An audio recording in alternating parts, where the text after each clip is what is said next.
السلام علیکم ورحمۃ اللہ وبرکاتہ۔ الحمد للہ نحمدہ ونستعینہ ونستغفرہ ونؤمن بہ ونتوکل علیہ ونعوذ باللہ من شرور انفسنا ومن سیئات اعمالنا۔ قال اللہ تعالی فی القرآن المجید والفرقان الحمید۔ فاعوذ باللہ من الشیطان الرجیم۔ بسم اللہ الرحمن الرحیم۔ الذین یأکلون الربا لا یقومون الا کما یقوم الذی یتخبطہ الشیطان من المس، ذلک بأنہم قالوا انما البیع مثل الربا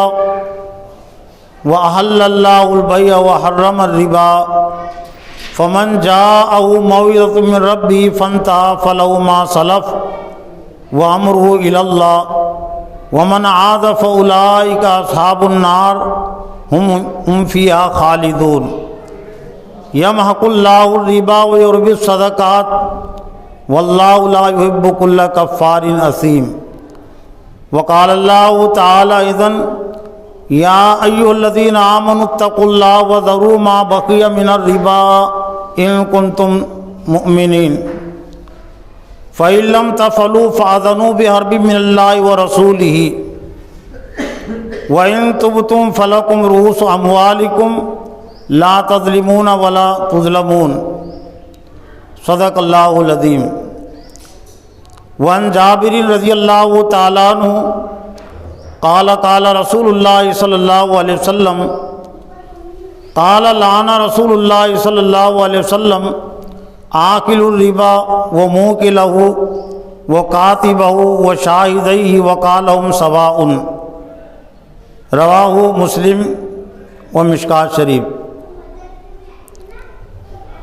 معزز و محترم دینی بھائیوں، بزرگوں، نوجوانوں، خواتین اور بہنوں، آج کے اس جمعہ میں جس عنوان کے تحت قرآن و حدیث کی روشنی میں کچھ باتیں پیش کرنی ہیں،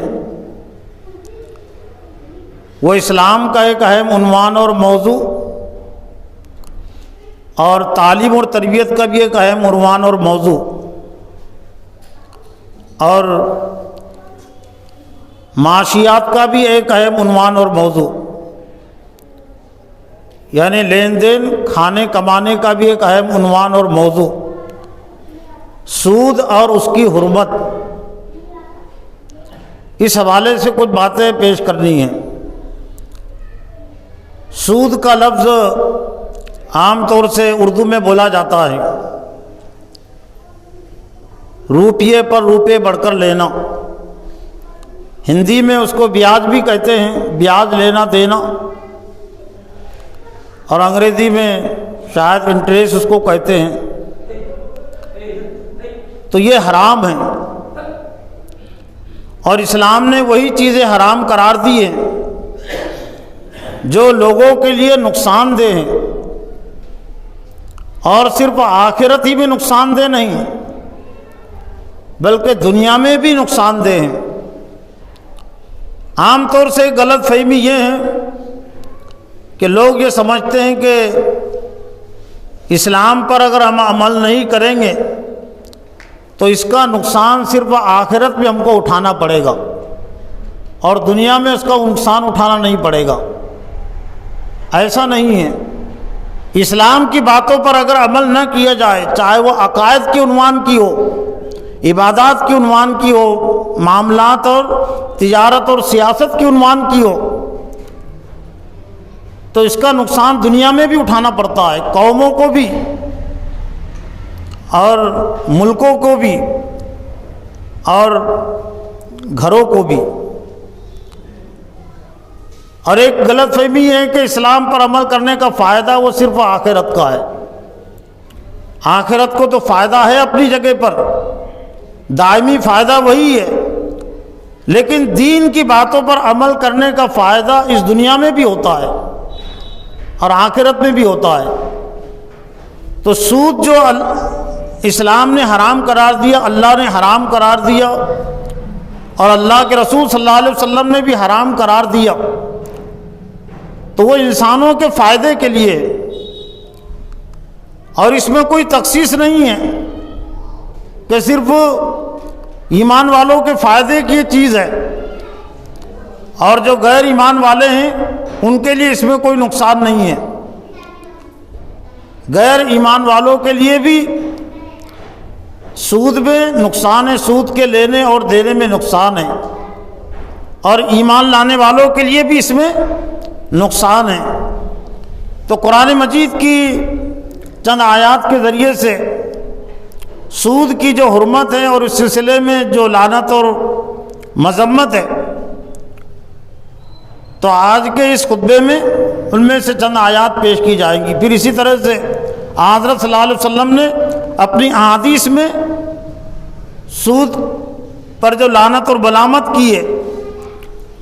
اور دنیا کی نقصان کے ساتھ ساتھ آخرت کے نقصان کی تنبیہ سنائی ہے، ڈانٹ سنائی ہے جہنم کے عذاب کی صورت میں، تو یہ وعیدیں بھی ہمارے سامنے رہنا چاہیے۔ قرآن مجید کی سورہ بقرہ کے 275 نمبر کی آیات سے لے کر 281 نمبر کی آیات میں تقریباً یہ 6 آیتوں میں اللہ تعالیٰ نے سود کی حرمت اور اس کے نتائج کو بیان کیا، یا اس کے نقصانات کو بیان کیا۔ پھر اس طرح کے سورہ آل عمران کی بھی ایک آیت ہے، اور سورہ نساء کی ایک آیت، اور سورہ روم کی ایک آیت، اور میرا اپنا احساس یہ ہے کہ یہ چند آیات بھی کافی ہیں سود کی حرمت اور سود کے نقصان کو سمجھنے کے لیے اور اس سے بچنے کے لیے۔ قرآن مجید میں اللہ تعالیٰ نے فرمایا کہ الذین یاکلون الربا، جو لوگ سود کھاتے ہیں۔ سود کے سلسلے میں ایک بات یہ ہے کہ سود کا لینا بھی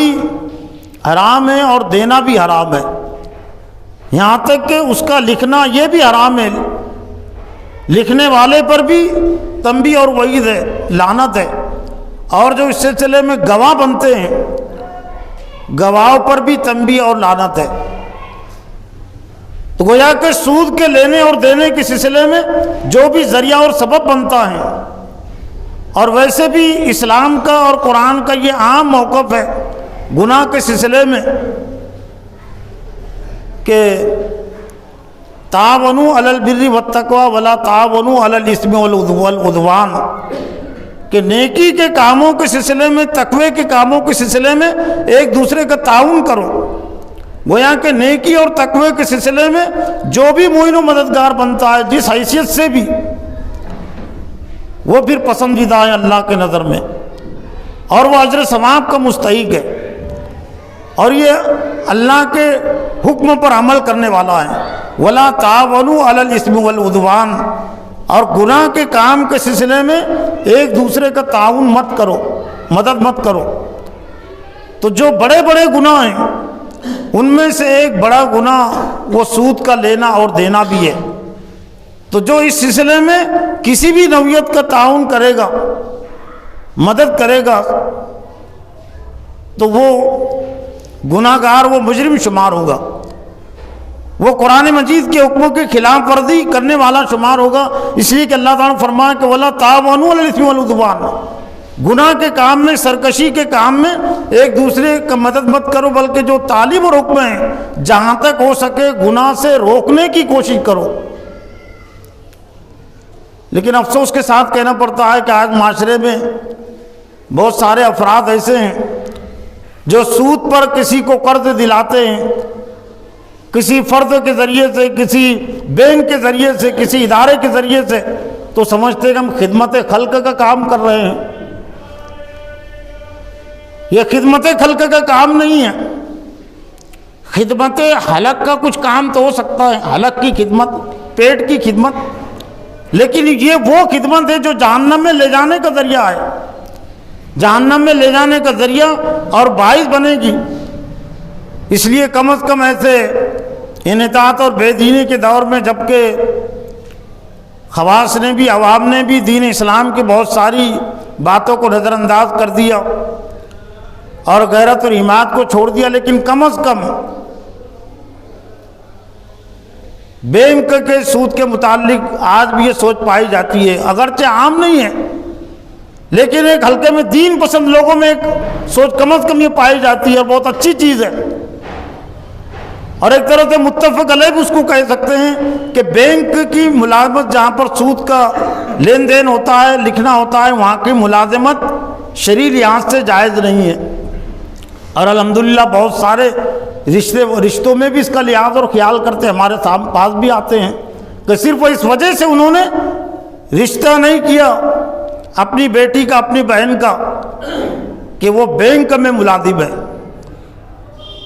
تو یہ بہت اچھی چیز ہے، خوش آئند بات ہے، لیکن اس پر عمل کرنے والے بہرحال معاشرے میں بہت کم لوگ ہیں۔ تو قرآن مجید میں اللہ تعالیٰ نے فرمایا کہ جو لوگ سود کھاتے ہیں لا یقومون، وہ نہیں کھڑے ہوں گے قیامت کے دن الا کما یقوم الذی یتخبط من الشیطان من المس، لیکن اس شخص کی طرح جس کو شیطان نے چھو کر اس کے ذہن اور دماغ کو خراب کر کے پاگل کر دیا ہو، انہیں مدہوش کر دیا ہو۔ بعض لوگوں نے بات کہی کہ یہ ایک طرح سے دنیا میں بھی ان کا انجام، دنیا میں بھی ان کی یہ فکر ہوتی ہے، ان کی سوچ کی، ان کے طرز عمل کی ایک طرح سے ترجمانی کی گئی کہ یہ سود کے کھانے اور کھلانے کا معاملہ وہی کرتے ہیں جن کے ذہن اور دماغ پر شیطان حاوی ہے،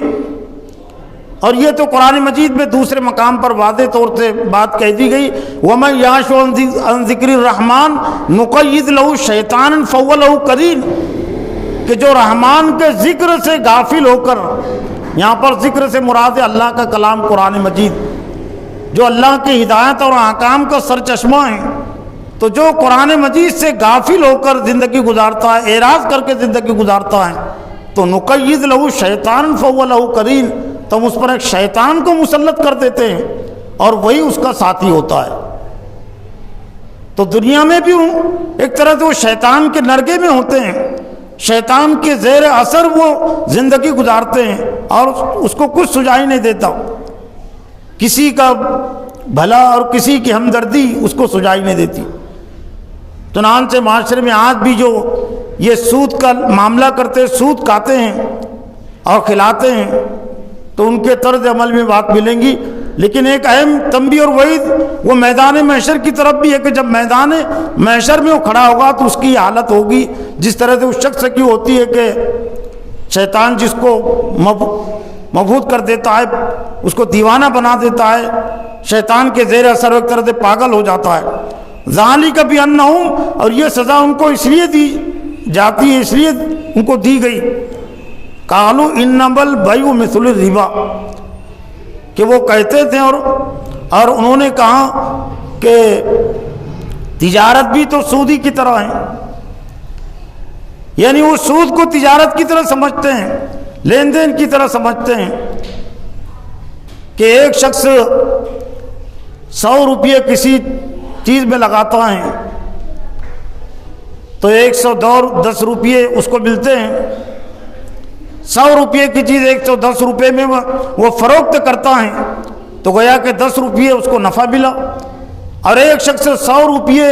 کسی دوسرے کو قرض دیتا ہے 1 مہینے کی مدت پر، کچھ اور مدت پر، کہ 1 مہینے کے بعد مجھے 110 روپے لوٹانا، تو بظاہر تو اس نے 100 روپے دیا اور 110 روپے اس نے حاصل کیا، روپیے پر روپیے، اور ایک شخص نے تجارت میں 100 روپے لگایا اور 110 روپے اس کو ملے، گویا کہ 110 روپے اس نے کمایا، لیکن یہ بظاہر کی بات بھی نہیں ہے، بظاہر میں بھی زمین و آسمان کا فرق ہے، اور نتیجے کے لحاظ سے بھی زمین و آسمان کے فرق سے زیادہ فرق ہے۔ اگر کسی نے 100 روپے پر 110 روپے لیا 1 مہینے میں، روپیے پر روپیے بڑھوتری کر کے، تو اس میں کتنے لوگ شامل ہیں، کتنے لوگوں کی محنت ہے اور کتنے لوگوں کو نفع ملا؟ ایک ہی شخص کو جس نے اس کو سود دیا تھا تو گویا کہ 110 روپئے اسی کی جیب میں گئے، لیکن یوں سمجھ لیجئے کہ 10 روپئے سے اگر کوئی سبزی خریدتا ہے، لوڈ گاڑی والے سے سبزی خریدتا ہے، تو یہ 10 روپئے کا نفع کتنے لوگوں کے جیب میں گیا؟ اگر لوگ سمجھتے ہیں کہ 10 لوگوں کو نفع ملا تو انہوں نے بہت محدود سرسری طور سے نظر ڈالی۔ یہ 10 روپئے سبزی، اس نے جو 10 روپئے کی سبزی خریدا اور کمانے والے نے جو 10 روپئے لیا، تو اس میں 10 لوگوں کی محنت شامل نہیں ہوئی، اس میں سینکڑوں لوگوں کی محنت ہے، اور وہ 10 روپئے سینکڑوں لوگوں کے جیب میں گئے، صرف وہ 10 لوگوں شامل نہیں اس کے نفع میں، سینکڑوں لوگ شامل ہیں۔ 100 روپئے کا کسی نے کپڑا لیا، 1 میٹر کپڑا 100 روپئے کا، تو اگر کوئی یہ سمجھتا ہے کہ یہ 100 روپئے میں صرف وہ 100 ہی لوگ شامل ہیں اور 100 لوگوں کی محنت شامل ہے، تو اس نے بہت وسیع اور تحقیقی نظر نہیں ڈالی، اس نے سرسری نظر ڈالی۔ اس لیے کہ یہ جو کپڑا بنا ہے اور یہاں تک وہ جو کپڑا بنا ہے اس کی پوزیشن میں آیا ہے، تو اس میں سینکڑوں ہزاروں لوگوں کی محنت شامل ہے کہ اس کا بیج بویا گیا، کپاس کا بیج بویا گیا، پھر ہزاروں مزدوروں نے اس میں کام کیا، پھر کاشتکار نے، اور پھر جو اس کی تجارت ہوئی تو اس میں بھی ہزاروں لوگ اس میں شامل ہیں۔ تو زمین و آسمان کے فرق سے زیادہ فرق ہے۔ تب گویا کہ سود کے معاملے میں اور اس میں کہ ایک کوئی نفع ملا، جس نے روپیے پر روپیے بڑھ کر لیے تو ایک ہی کے حق میں گئے نا، اور بیچ میں چیز آڑے آ گئی تو اس میں سینکڑوں ہزاروں لوگ شامل ہو گئے، ان کی محنتیں بھی شامل ہو گئی، اور ان کا صلہ قیمت بھی اس میں شامل، مزدوری بھی شامل ہو گئی۔ تو یہ سزا ان کو اس لیے دی گئی کہ وہ کہتے ہیں کہ خرید و فروخت بھی خود سود کی طرح ہیں، جبکہ وہ اللہ البیع وحرم الربا۔ ایک بنیادی فرق یہ ہے کہ اللہ تعالیٰ نے خرید و فروخت کو، تجارت کو تو حلال قرار دیا اور سود کو حرام قرار دیا۔ فمن جاء موعظۃ من ربی فانتهى فلہ ما سلف۔ یہ سورہ بقرہ، یہ دور مدنی کی صورت ہے، یعنی گویا کہ دور مکی میں سود حرام نہیں تھا۔ زیادہ تر جو احکام حلال و حرام سے متعلق تو دور مدنی میں نازل ہوئے، تو جو اس کے بعد، اس حکم کے بعد بعض آ گیا، فلہ ما سلف، تو اس کے لیے وہ جو گزر گیا، یعنی جو کچھ اس نے زمانے جاہلیت میں اور یہ سود کے حرام ہونے سے پہلے جو کچھ کھا لیا، جو کچھ معاملہ کیا، تو اب وہ گیا گزرا ہو گیا، لیکن اب اس کے لیے جائز نہیں ہے۔ فمن جاء موعظۃ من ربی فانتهى فلہ ما سلف وامرہ الی اللہ، اور اس کا معاملہ اللہ کے اوپر ہے۔ یہاں پر بھی ایک اہم بات مفسرین نے لکھی ہے کہ زمانے جاہلیت میں شراب، یہ سود کے حرام ہونے سے پہلے جو کچھ انہوں نے معاملہ کیا، سود کا لین دین، تو وہ تو درگزر کے درجے میں بات ہو گئی، لیکن وہ پہلے جو انہوں نے سود کمایا تھا، روپیے پیسے جو کچھ باقی ہے ابھی سود کی وجہ سے، تب حرام ہونے کی وجہ سے ان کے لیے بہتر ہے کہ وہ اس رقم کو استعمال نہ کرے، اس لیے کہ اگرچہ وہ اس وقت کا معاملہ ہے جو حرام نہیں ہوا تھا، لیکن وہ رقم تو اسی کے، اس لیے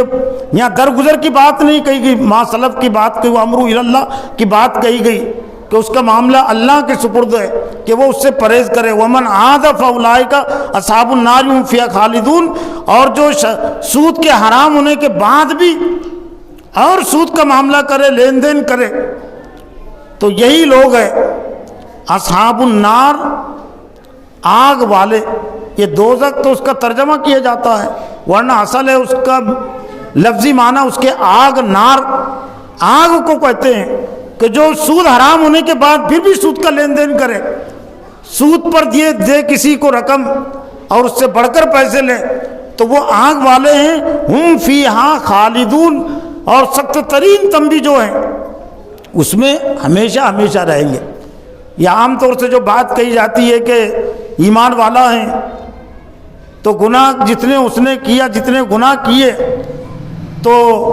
سزا بھگتنے کے بعد نکال دیا جائے گا، تو یہ کچھ عام گناہ کے متعلق یہ بات ہو سکتی ہے، لیکن کچھ گناہ ایسے جن میں سے ایک گناہ یہ سود کا لین دین بھی ہے، جن میں قتل ناحق بھی ہے، اور زنا اور بدکاری کے حوالے سے بات آئی تھی اس سے پہلے کہ یہ وہ گناہ ہیں کہ اگر کوئی مسلم بھی کرے گا، مسلم کی حیثیت سے، جس نے بھی بات کہی کہ نہیں یہ صرف کافروں کے متعلق نہیں بات کہی جا رہی نا، یہ اولین طور پر اس کے مخاطب ہے اہل ایمان۔ تو جو کوئی معاملہ کرے گا اصحاب النار، وہ دوزخ والے ہیں، ہم فیہا خالدون، اور اس میں ہمیشہ ہمیشہ رہیں گے۔ تو گویا کہ یہ ایسا جرم اور گناہ ہے کہ اس کی معافی نہیں، ہمیشہ ہمیشہ آگ میں لے جانے کا ذریعہ اور باعث۔ پھر سود کے اس دنیا کے نقصان کو بھی اللہ تعالیٰ نے واضح کیا، یمحق اللہ الربا ویربی الصدقات واللہ لا یحب کل کفار اثیم۔ یہ سورہ بقرہ کی آیت نمبر 275-76 ہے کہ اللہ تعالیٰ سود کو گھٹاتا ہے،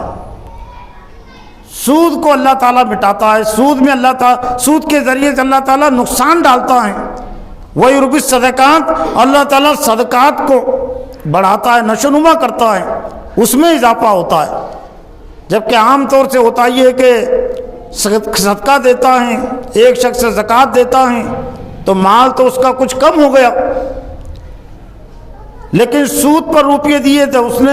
1000 روپیے دیے اور 1200 روپیے لیے تو 200 روپے تو بڑھ کر اس کو دکھ رہے ہیں اور نظر بھی آ رہے ہیں، 100 روپیے پر 10 روپیے بڑھ کر اس کو ملے ہیں۔ لیکن یہ اللہ کا فرمان ہے، اور اللہ کا فرمان کبھی غلط نہیں ہوتا، اور دنیا میں بھی اس کا نتیجہ، یہ صرف آخرت کے نفع و نقصان کی بات نہیں ہے کہ اللہ تعالیٰ صرف صدقات اور زکوٰۃ کا اور یہ تجارت کا فائدہ صرف آخرت میں دیں گا اور آخرت میں چیزیں بڑی رہیں گی اور دنیا میں یہ بڑھوتری نہیں ہوں گی۔ یہ صدقات کی بڑھوتری، زکوٰۃ کی بڑھوتری دنیا میں بھی ہوتی ہے، اور سود کا جو نقصان ہے، سود کے ذریعے سے اللہ تعالیٰ مال کو گھٹاتا ہے، کم کرتا ہے، اس دنیا سے متعلق بھی ہے یہ۔ اور اخبارات میں آپ پڑھتے ہوں گے، سنتے ہوں گے کہ فلاں کمپنی تھی، بینک تھی، اس کا دیوالیہ نکل گیا اور وہ بھاگ کر ہندوستان سے بھاگ کر پھر جو تو یورپ چلا گیا، بینک پوری کی پوری بینک اجڑ گئی، حکومتیں کلناش ہو گئی۔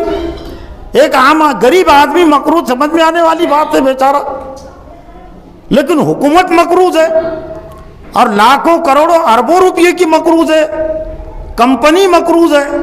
اور اس کا دیوالیہ نکل گیا، تو بظاہر تو سمجھ میں آنے والی چیز نہیں نا، لیکن یہ ہے وہ یمحق اللہ الربا ویربی الصدقات، اللہ تعالیٰ سود کے ذریعے سے مال کو گھٹاتا ہے۔ جو حکومتیں اور جو کمپنیاں اور جو کارخانے سود کے ذریعے سے معاملات کرتے ہیں، بظاہر چند دنوں تک ان کو لگتا ہوگا کہ بہت چکا چوند ہے، بہت نفع ہے، لیکن اس کا نتیجہ اور انجام خود اسی دنیا میں ظاہر ہو کر رہتا ہے، انفرادی طور سے بھی اور اجتماعی طور سے بھی۔ یہ سود کا اجتماعی طور سے اگر سود کا معاملہ کیا جائے تو اس کا نقصان اجتماعی بھی ہوتا ہے، اور انفرادی طور سے اگر سود کا معاملہ کیا جائے تو اس کا نقصان انفرادی ہوتا ہے۔ تو اللہ تعالیٰ نے فرمایا کہ اللہ تعالیٰ سود کو گھٹاتا ہے اور زکوٰۃ اور صدقات کو اللہ تعالیٰ بڑھاتا ہے۔ واللہ لا یحب کل کفار اثیم، اور اللہ تعالیٰ محبت نہیں کرتا ہر گناہ گار سے، جو اللہ کے احکام کو نہیں مانتا اور جو گناہ گار ہیں تو اللہ تعالیٰ ان کو پسند نہیں کرتا۔ پھر یہی سورہ بقرہ کی آیت ہے، اس کے بعد کی یا ایھا الذین آمنوا اتقوا اللہ، اے لوگوں جو ایمان لائے ہوں، ضرور ما تقوی اختیار کرو، وہ ضرور ما بقیہ من الربا، اور جو کچھ سود، ما بقیہ من الربا، جو کچھ تمہارا سود باقی ہے ابھی تو اس کو چھوڑ دو۔ یہ دلیل اور یہ بات تم نہیں کہہ سکتے کہ ہمارا یہ سود کے لینے اور دینے کا جو معاملہ تھا یہ تو اس کے حرام ہونے سے پہلے تھا، وہ تو ابھی تو ہمارے لیے جائز ہو جائے گا۔ وہ ضرور ما بقیہ من الربا، اور جو کچھ تمہارا سود باقی ہے بھی دوسروں پر تو اس کو چھوڑ دو۔ ان کنتم تعلمون، ان کنتم مومنین، اگر تم حقیقت میں مومن ہو۔ فإن لم تفعلوا، اور اگر تم نے ایسا نہ کیا، سود پر تم بزید رہیں اور سود کے جو کچھ پہلے تم نے معاملہ کیا تو سود کا اور وہ سود تم لیتے رہیں اور تم لینا چاہتے ہو سود یا دینا چاہتے ہو، فَإِن لَّمْ تَفْعَلُوا، اگر تم نے ایسا نہ کیا تو فَأَذَنُوا بِحَرْبٍ مِّنَ اللَّهِ وَرَسُولِهِ، تو فَأَذَنُوا تو اعلان جنگ ہے، بِحَرْبٍ مِّنَ اللَّهِ وَرَسُولِهِ، اللہ اور اس کے رسول کی طرف سے، یعنی اللہ اور اس کے رسول سے ایک طرح تو تم جنگ کر رہے ہو اور تمہارے خلاف اعلان جنگ ہے اللہ اور اس کے رسول کی طرف سے۔ اس لیے اسلامی نظام، اسلامی حکومت، خلافت اگر قائم ہو اور اگر کوئی فرد، کوئی قوم اگر سود کے لین دین سے باز نہ آئے تو ان کے خلاف جہاد کیا جائے گا، ان کے خلاف جہاد کیا جائے گا۔ یہ ایک طرح سے معاشرتی مرض بھی ہے، پورا معاشرہ اس سے تباہ اور برباد ہوتا ہے۔ اس لیے اسلام نے اور اللہ نے سخت ترین اس سلسلے میں تنبیہ اور وحی سنائی، فَإِن لَّمْ تَفْعَلُوا، اگر تم باز نہیں آئے، تم نے ایسا نہیں کیا، فَأَذَنُوا بِحَرْبٍ مِّنَ اللَّهِ وَرَسُولِهِ، اللہ اور اس کے رسول کی طرف سے اعلان جنگ ہے تمہارے لیے۔ وَإِن تُبْتُمْ، اور اگر تم نے توبہ کر لی، فَلَكُمْ رُءُوسُ أَمْوَالِكُمْ، تم نے سچے دل سے توبہ کر لی اس سود سے متعلق، اس لین دین سودی معاہدے سے متعلق جو حرام ہونے سے پہلے تم نے کیا تھا، کہ میں نے 1000 روپیے دیا تھا، میں نے درہم دیا تھا، 1000 درہم، 100 درہم، اب جو زائد کی بات ہے میں زائد نہیں لوں گا، میرے اصل درہم ہی میں لوں گا۔ تم نے حرام، سود کو حرام سمجھ لیا، تو پھر ایک گنجائش رکھی گئی کہ اگر تم نے توبہ کر لیا تو تمہارے لیے اصل مال ہے، اللہ تعالیٰ کسی کا نقصان نہیں کرتا۔ تم نے اگر 1000 درہم دیے تھے، 1000 دینار دیے تھے، اس شرط کے ساتھ کہ 1500 درہم اور 1500 دینار تم کو دونی ہوں گے، تو وہ 1500 تو تم نہیں لے سکتے، لیکن 1000 جو تمہارے درہم تھے، تو 1000 درہم کے حقدار تم ہو، رؤوس اموالکم، تو تمہارا جو اصل راس المال ہے وہ تمہیں ملے گا، لیکن شرط ہے وَإِن تُبْتُمْ، اگر تم نے توبہ کی۔ لیکن اگر سود کو تم حلال سمجھتے رہے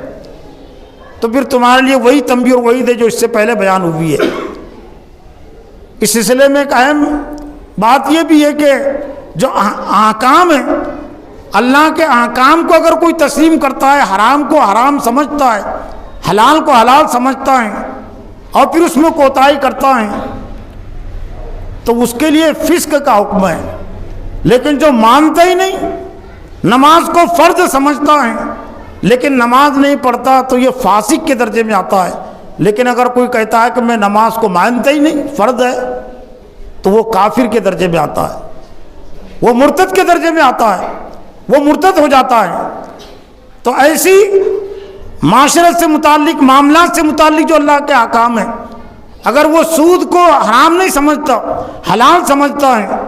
تو وہ تو ایک طرح سے اسلام سے خارج ہی ہے۔ لیکن حرام سمجھتا ہے اور پھر سود کا معاملہ لین دین کرتا ہے تو وہ فاسق کے درجے میں آتا ہے، اور اس کے لیے وہ تنبیہ اور وعید ہے یہ یہاں سنائی گئی ہے۔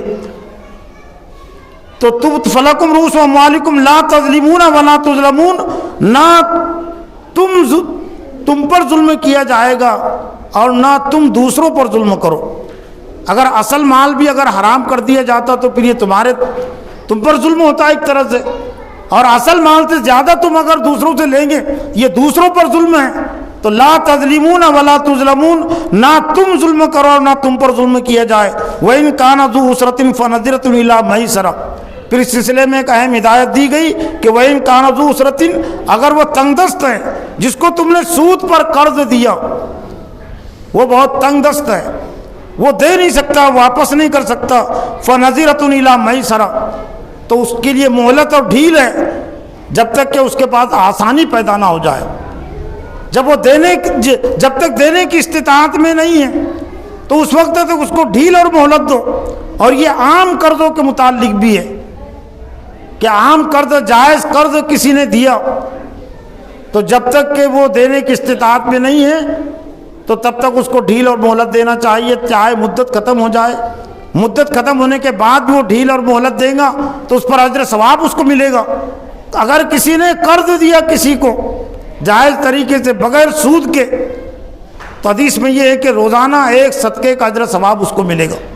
1000 روپیے اگر کسی نے قرض دیا 1,000 کی واپسی پر 1 مہینے کے لیے 1 سال کے لیے،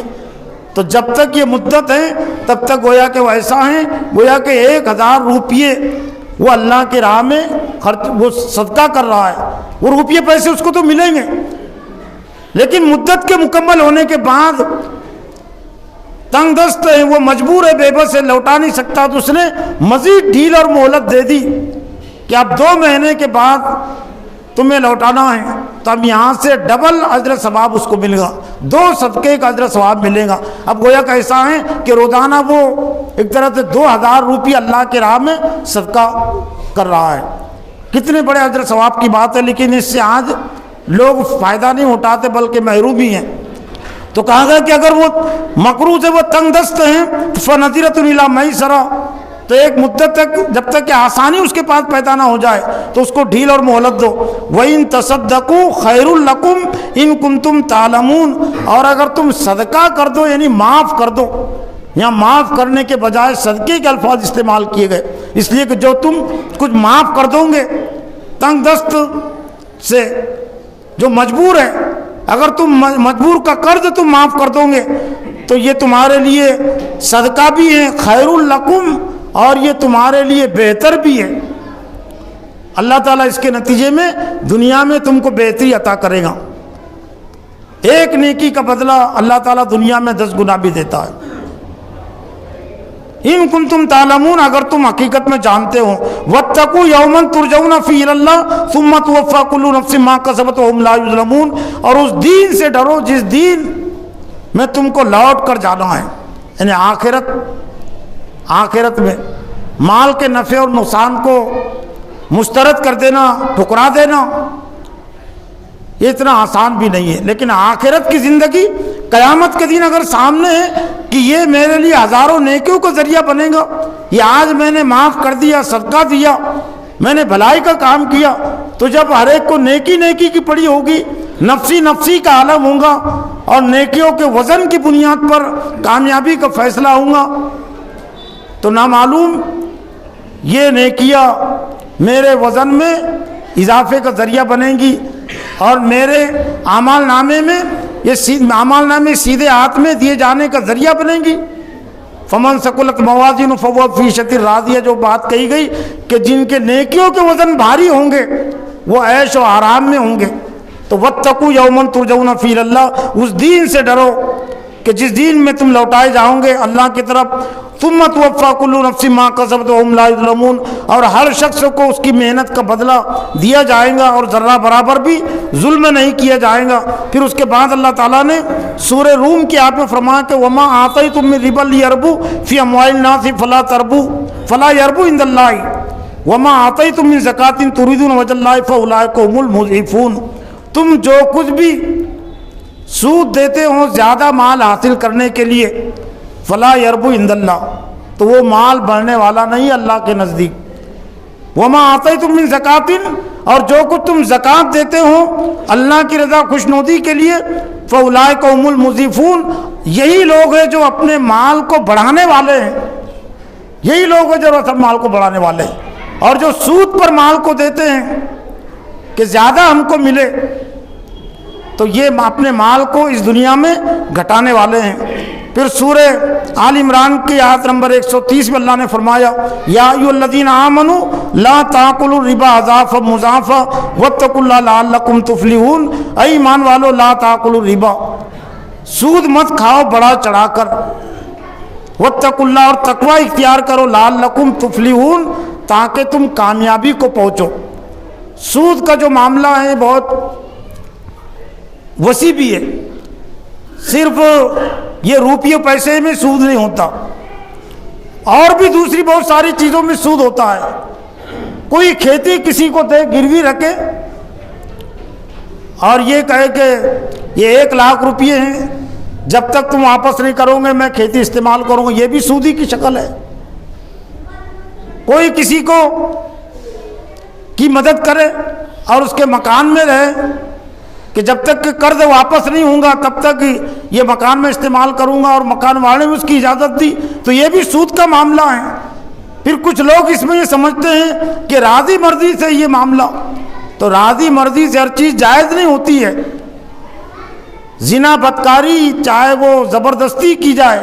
یا راضی مرضی سے کی جائے وہ زنا ہے، بدکاری ہے. تو راضی مرضی سے بھی اگر سود کا معاملہ کیا جائے تو وہ حرام ہی رہتا ہے، وہ حلال نہیں ٹھہرتا. کچھ لوگ تو یہاں تک یہ کہہ دیتے بے باک ہے کہ اللہ کا نام لے کر کھا لو سب چیز حلال ہو جاتی ہے. اللہ کے نام سے ہر چیز حلال نہیں ہوتی. اللہ کے نام سے صرف وہ چیز حلال ہوتی جو پہلے سے حلال ہے. جو چیز حرام ہو گئی تو 1000 مرتبہ اللہ کا نام لینے سے بھی وہ حلال نہیں ہوتی، وہ حرام ہی رہیں گی. بلکہ حرام چیز کو اللہ کے نام کے ساتھ کھانا استعمال کرنا یہ تو اور بھی زیادہ ڈھٹائی کی بات ہے. یہ اللہ تعالیٰ کی توہین کی بات ہے. یہ اللہ تعالیٰ کے غضب اور عذاب کو دعوت دینے والی بات ہے کہ حرام چیز ہے اور اس پر اللہ کا نام. کتا حرام ہے، سور حرام ہے، بہت سارے درندے حرام ہیں. تو اللہ اکبر کے نام سے ایک مرتبہ اللہ اکبر کے نام سے جانور کو ذبح کیا جائے، حلال جانور کو تو حلال ہو جاتا ہے. بکری، گائے، بیل، بھینس، جتنے بھی حلال جانور ہیں تو ایک مرتبہ اللہ اکبر کہہ کر اس نے چھری پھیرا وہ حلال ہو گیا. لیکن کتے اور خنزیر پر اور اسی طرح سے اور بھی جو درندے حرام ہیں، اگر کوئی 10 مرتبہ 100 مرتبہ اللہ اکبر پڑھ کر اگر چھری پھیرے گا، ذبح کرے گا تو ہر شخص سمجھے گا. اور میں سمجھتا ہوں سمجھانے کی ضرورت نہیں. وہ کتا حلال نہیں ہوگا، وہ سور بھی حلال نہیں ہوگا، اور کوئی حرام درندہ حلال نہیں ہوگا جبکہ اللہ کا نام لے کر اس نے اس کو ذبح کیا، اس پر چھری چلائی. تو یہ غلط فہمی بھی نکالنے کی بات ہے کہ بس ٹھیک ہے اللہ کا نام لے کر کھا لو. تو اللہ کا نام لے کر کھانے سے صرف وہ چیز حلال ہوتی ہے جو حلال ہوتی ہے، جو جائز ہوتی ہے. حرام چیز پر اللہ کا نام لینا یہ اللہ کے نام کی توہین ہے جو اور بھی زیادہ اللہ کے غضب اور عذاب کو دعوت دینے والی ہے. پھر اس سلسلے میں حضرت صلی اللہ علیہ وسلم نے فرمایا، حضرت ابو جابر اس کے راوی یہ کہتے کہ نبی صلی اللہ علیہ وسلم نے لعنت کی ہے آکل الربا و موکلہ و کاتب و شاہدہ، سود کھانے والے پر اور کھلانے والے پر، یعنی گویا کہ جو لیتا ہے جو دیتا ہے دونوں پر لانے، وہ کاتبہ اور اس کے لکھنے والے پر، وہ شاہدہ ہی اور جو گواہ بنتا ہے، یہ تمام پر اللہ صلی اللہ علیہ وسلم نے لعنت کی ہے. اور وقالا ہم سواء، اور جرم میں گناہ میں یہ سب کے سب برابر ہے. گواہ دینے والے اپنے آپ کو کمتر نہ سمجھے، لکھنے والے اپنے آپ کو کمتر نہ سمجھے کہ ہم کو کم گناہ ملے گا. لکھنے والے کو بھی اتنا ہی گناہ ملے گا جتنا سود کھانے والے کو ملے گا، جتنا سود لینے اور دینے والے کو ملے گا. گواہی دینے والے کو بھی اتنا ہی گناہ ملے گا اور وہ بھی اتنا ہی مجرم ہے جتنا کہ سود کا کھانے والا مجرم ہے. ہم سواؤن، دونوں برابر ہے. اس لیے کہ سود کے لینے سے ہی، سود کے دینے سے ہی سود کے دروازے کھلتے ہیں. ہر شخص اگر انکار کر دے کہ میں سود پر نہیں لوں گا تو کس کو دے گا وہ سود؟ مجھ کو قرض چاہیے لیکن سود پر نہیں چاہیے تو کس کو دے گا وہ قرض؟ لیکن اس نے منظور کر لیا تبھی تو اس کو سود لینے کا موقع ملا. پھر ایک حدیث میں نبی صلی اللہ علیہ وسلم نے فرمایا، حضرت عبداللہ بن حنظلہ اس کے راوی ہے، نبی صلی اللہ علیہ وسلم نے فرمایا کہ درہم ربن یاکل الرجل وهو یعلم اشد من 60 و30 زینۃ. سود کا ایک درہم یہ پاؤ تولے چاندی کے برابر ہوتا ہے. یہ جو زکوٰۃ کا جو نصاب ہے 52.5 تولہ چاندی، تو دراصل وہ 200 درہم ہے. 200 درہم کو 52.5 تولہ چاندی میں تقسیم کیا گیا، اس کو سمجھا گیا تو گویا کہ ایک درہم تقریباً پاؤ تولے چاندی کا ہو جاتا ہے. تو یہاں نبی صلی اللہ علیہ وسلم نے فرمایا کہ سود کا ایک درہم اشد من 36 زینۃ، یہ 36 مرتبہ زنا کرنے سے زیادہ شدید ہے. کہنے سے بھی ڈر لگتا ہے، دہل جاتا ہے آدمی کہ ایک درہم آج کے دور میں سمجھ لیجئے کہ اگر چاندی 600 روپیے تولہ ہو تو ایک درہم وہ 150 روپیے کا ہوگا. 150 روپیے کا ایک درہم ہوگا تو سود کی 150 روپیے کی رقم نبی صلی اللہ علیہ وسلم نے فرمایا کہ وہ یہ اشد من 36 زینۃ، یہ 36 مرتبہ زنا کرنے سے زیادہ خطرناک ہے، زیادہ شدید ہے، اور دوسری جو حدیث ہے وہ اس سے بھی زیادہ خطرناک ہے، یعنی کہنے سے بھی زبان ایک طرح سے لڑکھڑاتی ہے، لیکن نبی صلی اللہ علیہ وسلم کی حدیث ہے اور وعید تنبیہ ہے، تو معلم اور مربی اور خطیب کے لیے سنانا ضروری ہے۔ حضرت ابو ہریرہ کہتے ہیں قال صلی اللہ علیہ وسلم الربا 70 جزءا ایسرها ان ينكر الرجل امه، یہ ابن ماجہ شریف کی روایت ہے، جو 6 حدیث کی مشہور و معروف مستند کتابیں ان میں سے ایک ابن ماجہ بھی ہے، بہقی میں بھی ہے، اور یہ مشکات شریف میں بھی روایت ہے کہ نبی حضرت ابو ہریرہ فرماتے ہیں کہ نبی صلی اللہ علیہ وسلم نے فرمایا کہ الربا 70 جزءا، سود کے 70 درجے ہیں، گناہ کے لحاظ سے، انجام کے لحاظ سے، اپنی شدت کے لحاظ سے 70 درجے ہیں، ایسرها، اور ان میں سے سب سے ہلکا جو درجہ ہے، وہ جو میں نے کہا کہ زبان لڑکھڑاتی ہے، وہ یہ بات ہے، اس میں سے جو ہلکا درجہ ہے ان ينكر الرجل امه، کہ آدمی اپنی ماں سے زنا کرے۔ 70 درجوں میں سے ہلکا درجہ سود کا وہ ہے کہ آدمی اپنی ماں سے زنا کرے۔ کیا کوئی اس کو گوارا کرے گا؟ کوئی اس کو گوارا نہیں کر سکتا ہے، لیکن آج سود جو ہے تو ہر ایک کو گوارا ہے۔ سود کے لین دین کی ایک طرح سے معاشرے میں ایک طرح سے تحریک چل رہی ہے، تو یہ تحریک کو روکنے کی بھی ضرورت ہے اور اپنے آپ کو بھی اس سے بچانے کی ضرورت ہے۔ پھر نبی صلی اللہ علیہ وسلم نے فرمایا، حضرت عبداللہ بن مسعود کہتے ہیں کہ ان الربا وان کثر فان عاقبۃ نصیب الی قلیل، کہ بے شک سود ان کثورا، اگرچہ وہ زیادہ ہو، دیکھنے میں زیادہ ہو، فإن عاقبتہ، لیکن اس کا جو انجام ہے تصیر الی قلیل، اس کا انجام کمی ہوتا ہے۔ سود کے ذریعے سے مال گھٹتا ہے، کم ہوتا ہے، خاندان اجڑتے، گھر اجڑتے ہیں، اور آج بھی یہ سود کے یہ الگ الگ نام سے سود کا معاملہ کیا جا رہا ہو، یا عورتیں گٹ کے نام پر کرتی ہو یا کر رہی ہو، تو نتیجہ اور انجام کو تو دیکھ لیجئے۔ بے حیائی، بے پردگی، غیروں کے ساتھ بے پردہ رہنا، یہ تو الگ جرم اور گناہ ہے، لیکن کیا ان کے چولہے صحیح اور درست ہو گئے؟ کیا ان کی معیشت سدھر گئی؟ معیشت سدھرنے کے بجائے اور زیادہ غربت بڑھ گئی گھروں میں اور معاشرے میں۔ تو نبی صلی اللہ علیہ وسلم فرمایا کہ سود بظاہر اگرچہ وہ زیادہ لگے، زیادہ دکھے، لیکن اس کا انجام وہ کم ہوتا ہے۔ اور پھر آپ نبی صلی اللہ علیہ وسلم نے لیلۃ المعراج کا جو واقعہ ہے، معراج کے واقعے کے متعلق یہ حدیث ہے کہ جن گناہوں کا آپ کو جن گناہ گاروں کا مشاہدہ آپ کو کرایا گیا تھا معراج کے سفر میں، جہنم عذاب کے سلسلے میں، حضرت ابو ہریرہ کہتے ہیں کہ نبی صلی اللہ علیہ وسلم نے فرمایا کہ اتیت لیلۃ اسری بی علی قوم بطونہم کالبیوت فی الحیات تری من خارج بطونہم فقلت من ہؤلاء یا جبریل قال ہؤلاء اکلۃ الربا۔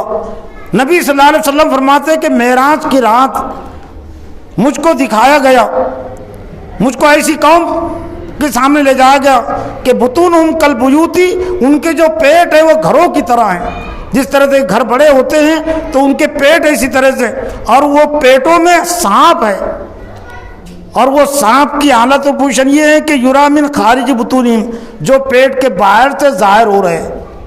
یعنی پیٹ میں ہے سانپ، لیکن بناوٹ کچھ ایسی ہے کہ نظر دیکھنے والوں کو بھی پیٹوں میں کہ سانپ نظر آ رہے ہیں جو اس کو کاٹ رہے ہیں، اس کو ڈس رہے ہیں۔ تو میں نے کہا اے جبرائیل یہ کون لوگ ہیں؟ تو حضرت جبرائیل علیہ السلام نے کہا کہ ہؤلاء اکلۃ الربا، یہ سود کے کھانے والے ہیں۔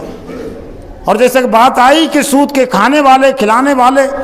گواہی دینے والے، گواہ بننے والے، لکھنے والے، سب کے سب برابر ہیں، تو گویا کہ ان کا حشر و ان کا انجام بھی یہی ہوگا۔ تو محترم حضرات، ضرورت اس بات کی ہے کہ جس طرح سے اللہ اور اس کے رسول نے